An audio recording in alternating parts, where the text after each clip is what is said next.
December 24ஆம் தேதி அவர் மறைகின்ற வரை, அவர் கண்ணை மூடுகின்ற வரை, இந்த உலகத்தை விட்டு நம்மை விட்டு பிரிகின்ற வரை, மறைகின்ற வரை சேஞ்சார்ஜ் கோட்டை பக்கம் எவனுமே எட்டு பார்க்க முடியவில்லை.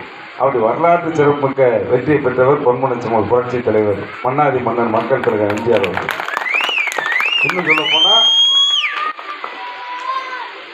3வது முறை வெற்றி வரும்போது அவர் நம்மளே இல்லை. அமெரிக்காவில் புருக்லின் மருத்துவமனையில் இருந்தார். அன்னைக்கு இந்த மாதிரி TV, cell, WhatsApp, Facebook, Twitter ஒன்றும் கிடையாது, டிவி கூட கிடையாது. அதனால் எல்லாம் கருணாநிதி அன்றைக்கி என்ன சொன்னார்னா, எம்ஜிஆர் அங்கே உயிரோடு இல்லை, அவர் இல்லை, வேறு மாதிரி பெட்டியில் இன்னும் கேவலமாக திமுக ஆட்சிக்கு வரணும்னா என்ன வேணா பேசுவாங்கிறதுக்கு உதாரணம் அவர் அங்கே மறைஞ்சிட்டாரு. சவப்பட்டியில் தான் சொல்லுவார், சவப்பட்டியில் தான் கொண்டு வருவாங்க. அதை மீறி வாங்க அவன் மக்கள் பார்த்தா, நீ என்ன வாங்கிட்டு ஆட்சி கொடுத்து நீ கொண்டு கொடுக்குறது, நாங்கள் நேரடியாக அவர் ஆட்சி கொடுத்துருவோம். அவர் எப்படி வந்தாலும் இங்கேருந்து முதலமைச்சராக போனவர் முதலமைச்சராக தான் இங்கே வரணும்னு சொல்லி தமிழ்நாட்டு மக்கள் அவரை பார்க்காமலே அங்கேருந்து நாமினேஷனில் ஒரு ரேகையை பிடிச்சி நாமினேஷனுக்கு அமெரிக்காவிலேருந்து ரேகையை வாங்கிட்டு வந்து இங்கே போட்டு 36 ஓட்டில் ஜெயிச்சு வரலாறு படித்த கட்சி தலைவர். அதற்கு பிறகு அம்மா அவர்கள் தாய் 8 அடி பஞ்ச குட்டி 16 அடி பாயம்பாங்கல்ல கிராமத்தில் பழமொழி, அது மாதிரி புரட்சி தலைவி அம்மா அவர்கள் 16 ஆண்டு காலம் மக்களால் நான் மக்களுக்காகவே நான் என்ற கொள்கை தாரக மந்திரத்தோடு வாழ்ந்து மறைந்து 16 ஆண்டு காலம் நல்லாட்சி நடத்தி அவர்களும் மறைகின்றவரை முதலமைச்சராகவே இருந்து மறைஞ்சாங்க. புரட்சி தலைவரும் வாழ்நாள் முதலமைச்சராக தான் ஆயுள் உள்ளவரை மறைகின்றவரை முதலமைச்சராக. அதுக்கு பிறகு புரட்சி தலைவர் அம்மா அவர்களும் அந்த நிலையிலே முதலமைச்சராகத்தான் மறைந்தார்கள். அதற்கு பிறகு அனைத்து இந்த அண்ணாதிராவிட முன்னேற்றங்களை கதை முடிச்சு வச்சு இனிமேல் 2 தலைவர்களும் இல்லை, இந்த கட்சி யாராலும் காப்பாற்ற முடியாது, இந்த படம் இன்னும் 4 நாள் ஓடுமா, 40 நாள் ஓடுமா, 4 மாதம் ஓடுமான்னு சொல்லி எல்லாரும் ஏகடியம் பேசுகிறவங்க மத்தியில் நம்மில் ஒருவராக நமக்கான தலைவராக ஒரு தொண்டனும் தலைவனாக முடியும் என்ற வரலாற்றை படித்து ஒரு விவசாயி முதலமைச்சரான வரலாறு அனைத்து இந்த அண்ணாதிராவிட முன்னேற்ற கழகத்தில் சாதாரண கிளைக்கலைச்சியார். இங்கே இருக்கிற உங்கள் ஊர் கிளைச்சியார் பேர் கண்டுசாமியா எல்லாரும் தான், எல்லாம் இந்த கிளைக்கலைச்சியார் இருக்காங்கல்ல, நாங்களும் கிளைக்கலைச்சியார் இருந்து அப்படி வந்திருக்கோம். ஒரு தொண்டனை வர முடியும் என்று சொன்னால் அது அண்ணாதிராவிட முன்னேற்ற கழகம் தான் சாத்தியம். அந்த வகையில் 4 ஆண்டு காலம் நல்லாட்சி நடத்தி 2021 தேர்தலை சந்தித்தோம். 2 பேரும் தலைவர்கள் இல்லை, புதுசாக நம்மளில் ஒருத்தர தலைவராகிட்டு அவர் தலைமையில் தேர்தலை சந்தித்தோம். ஆனால் தேர்தலில் ஒன்றும் பெரிய தோல்வி இல்லை, 75 இடம் ஜெயித்தோம். இன்றைக்கி எதிர்கட்சி ஆகிட்டோம். நம்ம ஆளுங்கட்சியாக இருந்தாலும் ஆளுங்கட்சி அதிகாரம் நம்ம பார்க்காது இல்லை.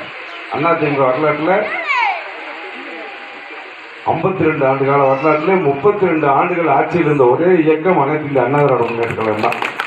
அதனால் இந்த ஆட்சி, ஆளுங்கட்சி, அதிகாரம் இதெல்லாம் நமக்கு பெருசு இல்லை, புதுசு இல்லை. அது ஆட்சி அதிகாரம் வரும் போகும். பேரறிஞர் அண்ணா சொல்லுவார், அதிகாரம் என்பது பதவி என்பது தோளில் போடக்கூடிய துண்டை போல, துண்டை எடுத்து போட்டாச்சுன்னா பதவி அப்படித்தான். அதனால் பதவிக்காக அரசியல் நடத்துகின்ற கட்சி நம்ம கட்சி. இன்றைக்கி ஆனால் ஆட்சி மாற்றம் எப்படி வந்துச்சு? நல்லாட்சி தான். எடப்பாடியார் என்ன குறையா செஞ்சாரு? யாராவது குறை சொல்லிட்டுமா? கொரோனா காலத்தில் கோழி தன் குஞ்சுகளை காப்பதை போல தமிழ்நாட்டு மக்களின் உயிரை காப்பாற்ற ஒப்பற்ற தலைவராக முதலமைச்சர் எடப்பாடியார் சிறந்த ஆட்சி செஞ்சார். பிரதமர் மோடியே பாராட்டினார். தமிழ்நாட்டை பாருங்கள், தமிழ்நாட்டில் மாதிரி கொரோனா வாங்கினா கொரோனான்னு முதல்ல வந்த புதுசு. அதுக்கு பிறகு இவங்க ஆட்சியில் வந்தாலும் இதுக்கு மருந்து கண்டுபிடிச்சாச்சு, சிகிச்சைலாம் வந்துடுச்சு. ஆனால் முதல்ல வரும்போது கண்ணை கட்டி காட்டில் விட்ட மாதிரி அது என்ன சிக்கி எப்படி வருது, இந்த புதிய வைரஸ் எது மூலமாக வருது, 4 பேர் பேசுகிறவங்க வந்துடும், தும்முனா வந்துடும், பேசுனா வந்துடும், தொட்டா வந்துடும், தொட்டா கேட்டு பட்டா பாவன்னு ஒரு படத்தில் நாடகம் ஒன்று படத்தில் எம்ஜிஆர் படத்தில் வசனம் பேசுவாங்க. அது மாதிரி 4 பேருக்கு மேலே கூடுனாலே வந்துடும் சொல்லி நம்ம சொந்த பந்தங்கள்லாம் வெளியூரில் வந்து மெட்ராஸில் வந்து நம்ம ஊருக்குள்ள விட்டோமா? விடலை. கோயிலெலாம் மூடியாச்சு, பஸ்ஸு ஓடலை, ரயில் ஓடலை, விமானம் ஓடலை, கப்பல் ஓடலை, ஒட்டு மொத்த இயக்கமே நின்று வச்சு, உலகமே நின்று வச்சு. அந்த நேரத்தில் மருந்தே இல்லை, கண்டுபிடிக்கல, உலகத்திலே கண்டுபிடிக்கல. அந்த நேரம் மக்களை காப்பாற்ற ஒப்பற்ற முதலமைச்சர் சொன்னால் அண்ணன் எடப்பாடியார். மாதம் 1000 ரூபா ரேஷன் கார்டு கொடுத்து மக்களை காப்பாற்றி பிறகு தைப்பொங்கல் பரிசு உங்களுக்கு தெரியும்.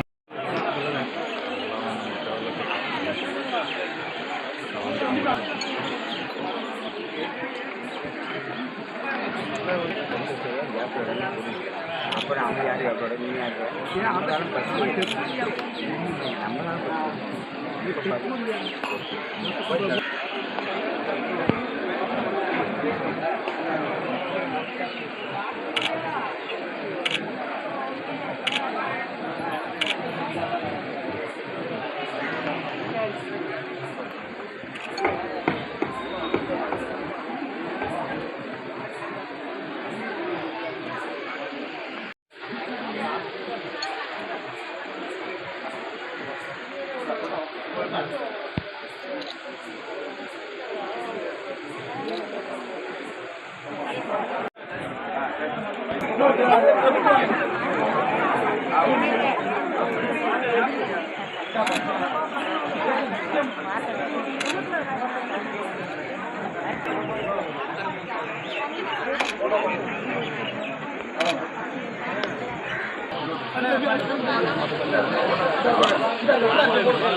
அனஜி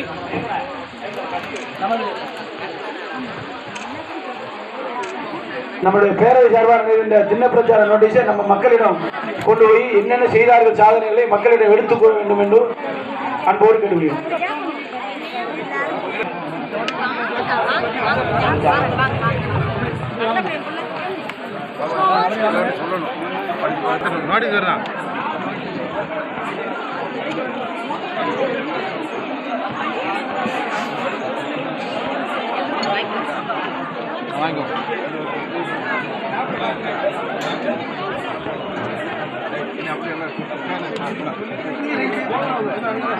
பூமி